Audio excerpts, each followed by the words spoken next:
जनाब welcome back after the break. एक बहुत ही खूबसूरत शाम है इस वक्त इस्तांबुल में और मेरे साथ जो इस वक्त एक बहुत ही कमाल के अदाकार बैठे हुए हैं। इनको आप सब जानते हैं, पाकिस्तान में इनकी शोहरत बहुत ज़्यादा है।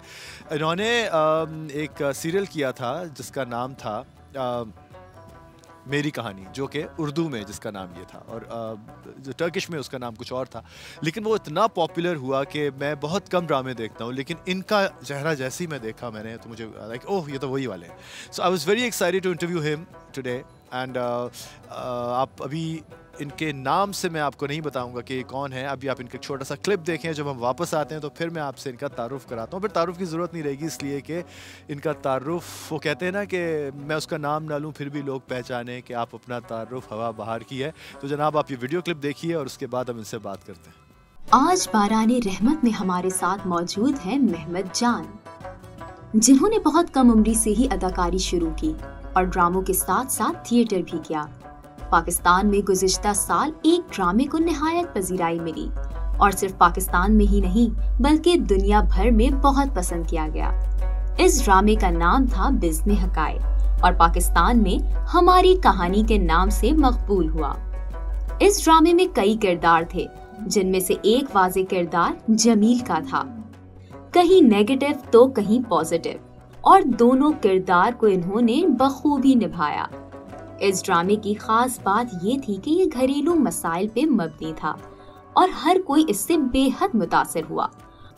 आज हमारे साथ इसी ड्रामे के पसंदीदा किरदार जमील यानी मेहमद जान मौजूद हैं, जिनसे होंगी ढेर सारी बातें। तो देखते रहिए बाराने रहमत। जी, तो वीडियो क्लिप आपने देख लिया और आप समझ ही गए होंगे कि मैं किसकी बात कर रहा हूँ। मैं बात कर रहा हूँ मेहमद जान। अस्सलाम वालेकुम। वालेकुम अस्सलाम। कैसे हैं आप?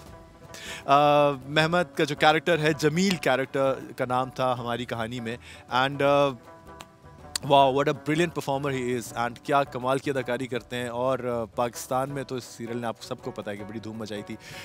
लड़कियों में ख़ास तौर पे बहुत ज़्यादा पॉपुलर है और ये बात शायद इनको भी पता है, इसलिए कि अब जब से सोशल मीडिया का दौर है तो लोग बड़े आराम से अपने एक्टर्स को उनके फेसबुक पेज पे जाके रब्ता कर सकते हैं, उनसे कमेंट्स कर सकते हैं, उनको डीएम कर सकते हैं, उनको जो भी कहना चाहें कह सकते हैं।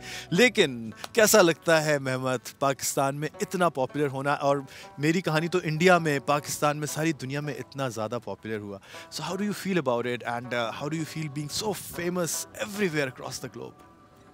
जी बिल्कुल, ये बहुत इंटरेस्टिंग चीज़ है। यानी एक ही वक्त में दुनिया के मुख्तलिफ मुल्कों में, स्पेशली पाकिस्तान में, आपको इतनी शोहरत मिले, आपकी फ़ैन फॉलोइंग इतनी बढ़ जाए, बहुत अच्छा लगता है। देखा जाए तो एज अ यंग आर्टिस्ट ये आपके लिए एक बहुत बड़ी अचीवमेंट है। यानी कि दूसरे ममालिक से आपके काम को पजीराई मिले, अच्छा लगता है बहुत। मैं शुक्रिया अदा करना चाहूँगा तुर्किश ड्रामा सेक्टर का, जिनकी वजह से मुझे इतना फेम मिला। और इसके अलावा मैं जो अपनी वीडियोस बनाता हूँ, मेरी कोशिश होती है कि मैं उन वीडियोस में भी सब टाइटल वगैरह दूँ, ताकि मेरे जो इंटरनेशनल फैंस हैं वो भी समझ सकें कि मैं क्या चीज़ें शेयर कर रहा हूँ। और इसके अलावा मेरे जितने भी अभी तुर्की में फॉलोअर्स हैं, उससे कई ज़्यादा फॉलोअर्स मेरे पाकिस्तान में हैं।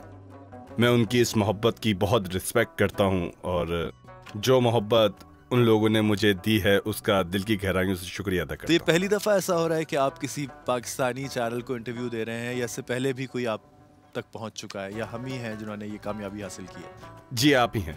ये पहला इंटरव्यू है? वाओ। और जनाब आपको क्या चाहिए? मेहमद को हम पाकिस्तानी चैनल पे लेकर आ गए और उर्दू बोलता भी आप देख रहे हैं, थैंक्स टू द इंटरप्रेटर जो इस वक्त हमारे पीछे हैं, कि आप जो हम कह रहे हैं वो सुन रहे हैं, जो वो कह रहे हैं। क्योंकि ये जो अब जब से पाकिस्तान में टर्किश ड्रामे शुरू हुए हैं, ये एक बड़ी चीज़ हुई है कि आप के ड्रामे जो हैं वो वॉइस ओवर में डब हो जाते हैं, तो बड़ी आसानी हो जाती है लोगों तक पहुंचने की और लोगों को समझने की। क्योंकि वो एक ज़माना था जब नीचे सब टाइटलिंग होती थी, लेकिन अब लोग आपको आपकी आवाज़ में बोलता सुनते हैं उर्दू ज़बान में, क्या इसका क्या रीज़न आपको क्या लगता है कि ड्रामे तो बहुत सारे बनते हैं, बहुत सारे ड्रामे हिट हो जाते हैं, हमने भी बीसियों सैकड़ों ड्रामे किए होते हैं, कोई एक ड्रामा ऐसा होता है जो आपकी ज़िंदगी बदल देता है, जो आपकी पहचान बन जाता है, जो आपको हर जगह रिकग्निशन देता है? What was so special about this serial मेरी कहानी that it became such a big hit? Story or the characters or the production, or what special aspect was so important in this serial which made this serial such a big hit? जी हाँ, बिल्कुल ठीक कहा आपने। मैं अपनी बात इस तरह से शुरू करना चाहूँगा कि जब मैं अपनी कॉलेज लाइफ में था तो मैंने थिएटर में हिस्सा लेना शुरू किया और थिएटर की वजह से मेरी ज़िंदगी में बहुत चेंज आया। वैसे तो मैं आर्किटेक्ट बनना चाहता था। I am also an architect. So आप बनते बनते रह गए और मैं बन गया, लेकिन ये चीज़ एक और हमारी कॉमन हो गई जनाब। और जब मैं अपने कॉलेज के फाइनल ईयर में था तो उस वक्त मुझे एक बहुत अच्छे ड्रामे में एक कैरेक्टर का रोल मिला जिसको मैंने प्ले किया, और वो कैरेक्टर मैंने बहुत ही मेहनत से किया था। हमारी कहानी वाला जो कैरेक्टर है मुझे काफ़ी अरसे बाद मिला। ये कुछ कैरेक्टर ऐसे थे जिनकी वजह से मेरे कैरियर को बहुत बूस्ट मिला, जिसकी वजह से मुझे अच्छा काम करने का मौका मिला। और स्पेशली जो ड्रामा था हमारी कहानी, इसका स्टोरी स्ट्रक्चर जो था एक फैमिली स्ट्रक्चर के ऊपर था, और मेरे ख्याल से पाकिस्तान में भी इसी तरह के फैमिली स्ट्रक्चर होते हैं। और इस ड्रामे में मेरा जो कैरेक्टर था, पहले सीज़न में तो आप उसे नेगेटिव कैरेक्टर कह सकते हैं, लेकिन सेकंड सीज़न में वो नेगेटिव कैरेक्टर पॉजिटिव कैरेक्टर में चेंज हो जाता है और काफ़ी कुछ उसके अंदर बदलाव आ जाता है। और इस ड्रामे में जितने भी कैरेक्टर्स थे वो सारे आर्टिस्ट, हम सब आपस में मिलते जुलते रहते हैं एक दूसरे से, और अक्सर ये सारी बातें होती रहती हैं। ये जो हमारी कहानी ड्रामा है हमारे दिलों के बहुत करीब है। पुराने दोस्तों से मिलना कैसा लगता है, ख़ास तौर पे वो स्कूल के दोस्त या बचपन के दोस्त जिनका शोबिस से कोई ताल्लुक़ नहीं होता, और वो जब आपको देखते हैं और वो कहते हैं कि दोस्त स्टार बन गया है और ये तो हमारे साथ खेलता था और अब ये, तो आप के रवैये में कोई फ़र्क आया, और उनका आपसे मिलने में या आप के साथ वक्त गुजारने में कोई अब आपको फ़र्क लगता है कि अब वो उस तरह आपको नहीं देखते जैसे आपको पहले देखते थे जब आप एक आम से इंसान थे और अब आप एक स्टार बन गए? और कौन है आपका सबसे ज़्यादा करीबी दोस्त? वो भी खुश हो जाएगा जब आप उसका नाम लेंगे इस चैनल के ऊपर। जी बिल्कुल, मेरा जो सबसे करीबी दोस्त है उसका नाम सहरा है, और वो मेरा 20 साल पुराना दोस्त है तकरीबन। बचपन का दोस्त है? उसे आप मेरा बचपन का दोस्त कह सकते हैं, स्कूल लाइफ का दोस्त है मेरा यानी। अच्छा, बचपन का ही हुआ फिर तो।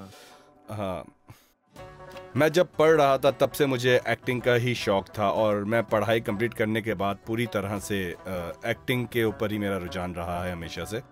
मैंने अपनी ज़िंदगी का हदफ जो होता है उसे सेट कर लिया था। I intend keep my self very low profile in life, और यही वजह है कि जितना भी फेम मिल जाए मैं खुद को पुरसुकून रखता हूँ और कोशिश करता हूँ कि अपना टाइम फेम के बगैर ही गुजारा करूँ, क्योंकि ये जो एक्टिंग सेक्टर है देखा जाए तो आम जिंदगी से बहुत मुख्तलिफ होता है, क्योंकि आपके कुछ सीजन्स काफ़ी लंबे हो जाते हैं और आप अपने दोस्तों से, घर वालों से मिलजुल नहीं पाते, तो आप काफ़ी मसरूफ़ रहने लगते हैं। लेकिन मैं इस चीज़ के बहुत ख़िलाफ़ हूँ। मैं अपनी फैमिली और दोस्तों को पहले टाइम देता हूँ जब भी मेरे दोस्त सब साथ हैं।